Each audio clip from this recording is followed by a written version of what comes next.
नमस्कार मित्रांनो, मी आहे सागर गायके. घेऊन आलेलो आहे नातेसंबंध, इंग्रजीमध्ये ब्लड रिलेशन. ओके, तर ब्लड रिलेशन म्हणजे नातेसंबंध टाईप 1 बघतोय आपण. टाईप 1 बघतोय. हे जे प्रश्न तुम्हाला बोर्डवरती दिसत असतील तर हे प्रश्न माझे नाहीत, हे सचिन ढवळे सरांचे आहेत. ओके, त्यांचं पुस्तक आहे माझ्याकडे, दाखवतो तुम्हाला.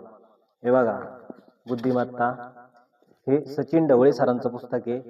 जे आपण सोडणार आहोत तेही सचिन ढवळे सरांची टेक्निक आहे, माझी नाही. मी फक्त त्यांचे दिलेले प्रश्न त्यांच्याच टेक्निकने सोडवत आहे, कारण मी त्यांचा विद्यार्थी. ओके, त्यामुळे तर या ठिकाणी आपण बघणार आहोत 4 प्रश्न मी या ठिकाणी लिहिलेले आहेत. 4ही पण आपण सोडणार आहोत.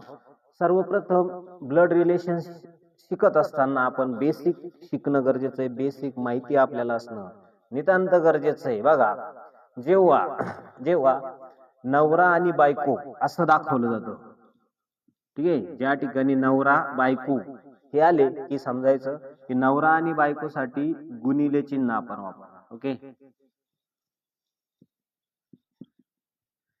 हजबंड अँड वाईफ काय वापरणार? गुणिले चिन्ह. इथं लिहिलेलं आहे वर. ठीक आहे, भाऊ बहीण, बहीण भाऊ कोणी असू द्या, भाऊ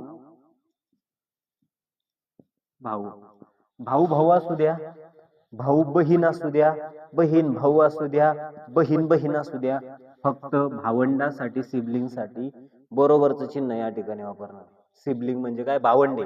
तर भावंडांसाठी बरोबरचं चिन्ह, नवरा बायकोसाठी गुणिले चिन्ह. पहिली पिढी आणि दुसरी पिढी, म्हणजे वडील आणि मुलगा, वडील वरती येतील, मुलगा खाली येईल. वडील किंवा आई जे असतील, जसं की आई, तर मुलगा किंवा मुलगी खाली आहे. ठीक आहे, मुलगी. तर या बाणानं पहिल्या पिढी पासून दुसरी पिढी दाखवत असताना, आई किंवा वडील दाखवत असताना आपण खाली बाण करून दाखवायचं. ठीक आहे, त्याच्यानंतर बघा, भाऊ असेल तर तो मेल असतो, नवरा असेल तर तो मेल असतो, बायको असेल तर ती फिमेल असते.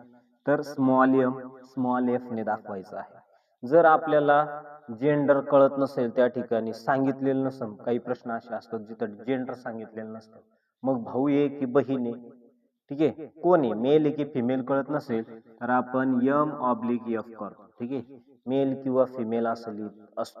ठीक आहे, तर तुम्हाला हळूहळू जे आहे या प्रश्नांमध्ये ते समजणार आहे. ठीक आहे, तर चला व्हिडिओला करूयात आपण या ठिकाणी सुरुवात. बघा, प्रश्न चालू करतोय मी. ए ही बी ची बहीण आहे असं म्हटलंय. बहिणी बहिणी बहिणींसाठी काय? सिबलिंगसाठी बरोबरचं चिन्ह. मग ए ही बी ची बहीण आहे, तर आपण या ठिकाणी लिहू ए बरोबर बी. आता ए ही बी ची बहीण आहे. बहीण कोणाची? बी ची. कोण आहे बहीण? ए. हे समजून घ्या. म्हणजे ए ही फिमेल आहे या ठिकाणी. ए काय? फिमेल. बी सांगितलं का? बी ची बहीण आहे. पण बी एचा बी कोण आहे? भाऊ आहे का बहीण आहे समजत नाही. त्याच्यामुळे आपल्याला माहिती नाही, जेंडर माहिती नाहीये. ठीक आहे, त्याच्यानंतर बघा, आणि सी ही बी ची बहीण आहे. काय म्हणतोय बघा, ए ही बी ची बहीण आहे आणि सी ही बी ची बहीण आहे. सी कोणाची बहीण आहे? बी ची. आणि सी ही बी ची, सॉरी बहीण नाही, इकडे आई. आई, ठीक आहे, काय? आई. इकडं बघ, आई. ए ही बी ची बहीण आहे, परंतु काय म्हणतंय या ठिकाणी, मग सी ही बी ची आई आहे. सी कोणाची आई आहे? बी ची. म्हणजे सी ही आई आहे ना, मग बी मुलगी झाली किंवा मुलगा झाली, माहिती नाही, पण सी वरती येणार. सी कोण आहे? आई आहे, फिमेल. ही आई कोणाची? बी ची. म्हणजे ती ए ची पण आई आहे, हे लक्षात घ्या. ठीक आहे, कन्फ्यूज व्हायचं नाही. कळतंय का? बघा, नीट घ्या, नीट लक्षात घ्या. ए ही बी ची आई आहे, ए ही बी ची बहीण आहे.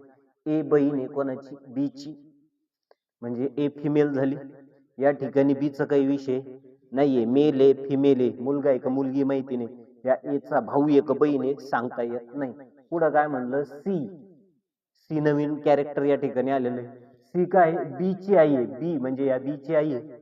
ठीक आहे, म्हणजे या ठिकाणी बी अजून पण जेंडर समजत नाहीये, मुलगा आहे का मुलगी. ठीक आहे, परंतु बघा सी ही बी ची आई आहे ना, तर सी ही ए ची सुद्धा काय आई आहे, हे लक्षात घ्यायचं. दोघांची पण आई आहे. त्याच्यानंतर डी हे सी चे वडील आहेत. काय म्हणताय, डी हे कोणाचे वडील आहेत, सी चे. डी कोणाचे वडील आहे, सी चे.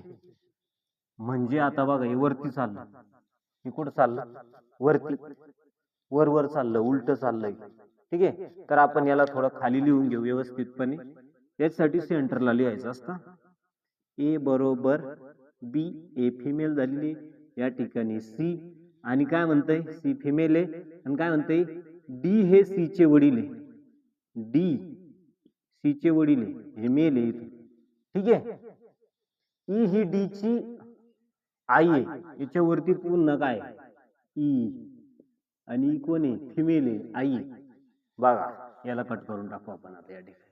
ठीक आहे, त्यानंतर काय म्हणतंय ए चे डी शी नातं काय. प्रश्न नीट बघा. आपण बघितलं ए ही बी ची बहीण आहे, ए ही बी ची बहीण आहे. त्यानंतर म्हटलं की बी ही सी ही बी ची आई आहे, सी बी ची आई आहे. बरोबर आहे, कारण ही फिमेल आहे, आई वरती असते आणि मुलगा किंवा मुलगी खाली एरो करून आपण या ठिकाणी दाखवतोय. त्यानंतर काय म्हणलंय डी हे सी चे वडील आहे. डी कोणाचे वडील आहे, सी चे. मग डी मेल, सी फिमेल, हे वडील तर ही मुलगी, आणि यांची ही नात किंवा नातू. हे काही सांगता येत नाही मेल आहे का फिमेल आहे, तिथं काही माहिती नाहीये, कळत नाही. समजलं का. त्याच्यानंतर पुढे काय म्हणलं डी हे सी चे वडील आहे, झालं. ई ही डी ची आई आहे. ई ही आई, ही आई आहे, कोणाची आई आहे, या डी ची आई, म्हणजे ई पुन्हा वरती त्याच्या, आणि ती कोणी फिमेल आहे. कळालं का. तर काय म्हणताय, तर ए चे डी शी नातं काय. कुठे ये, ह्या ए च या डी शी नातं काय, ह्या ए च नातं डी शी काय असं विचारलं. ठीक आहे, ए चे डी शी नातं काय, ए चे डी शी नातं काय. आता ए चे डी शी नातं काय म्हणजे ए ही डी ची कोण आहे, असा प्रश्न आहे. थोडक्यात काय प्रश्न आहे, ए चे डी शी नातं काय म्हणजे ए ही डी ची कोण. ए ही डी ची कोण आहे बघा, हे डी ची कोण आहे, हे बघा ही डी ची कोण आहे, आई. ए सॉरी, ए ची कोण आहे, आई, आणि आईचे वडील म्हणजे कोण आहे, म्हणजे कोण आहे, ए चे झाले बघा. डी हे ए चे आजोबा, आजोबा. ठीक आहे, ए ही डी ची नात. कळालं का. दोघांचंही नातं मी या ठिकाणी लिहिलेलं आहे. काय लिहिलेलं आहे, ए हे डी चे कोण आहे, आजोबा. ए हे डी हे ए चे कोण आहे, आजोबा आहे. ए ही डी ची कोण आहे, नाते. प्रश्न काय विचारला, ए चे डी शी नातं काय म्हणजे ए ही डी ची कोण, तर ए ही डी ची कोण आहे, नाते. कोण आहे, नात. कळालं का. कळालं का. प्रश्नाचं उत्तर आपल्याला मिळालेलं आहे, ए चे डी शी नातं काय, तर ए ही डी ची नाते. या ठिकाणी आपण चेक पण करू शकतो, कारण पुस्तक आपल्याकडे आहे आणि उत्तर सुद्धा या ठिकाणी दिलेलं आहे सरांनी. तर बघूयात, या ठिकाणी उत्तर आहे बघा, ए ही डी ची नात आहे. दिसत असेल, दिसत, ए ही डी ची नात. आपण काय लिहिलं, ए ही डी ची नाते, म्हणजे आपलं उत्तर कसं आहे, बरोबर. कळालं का.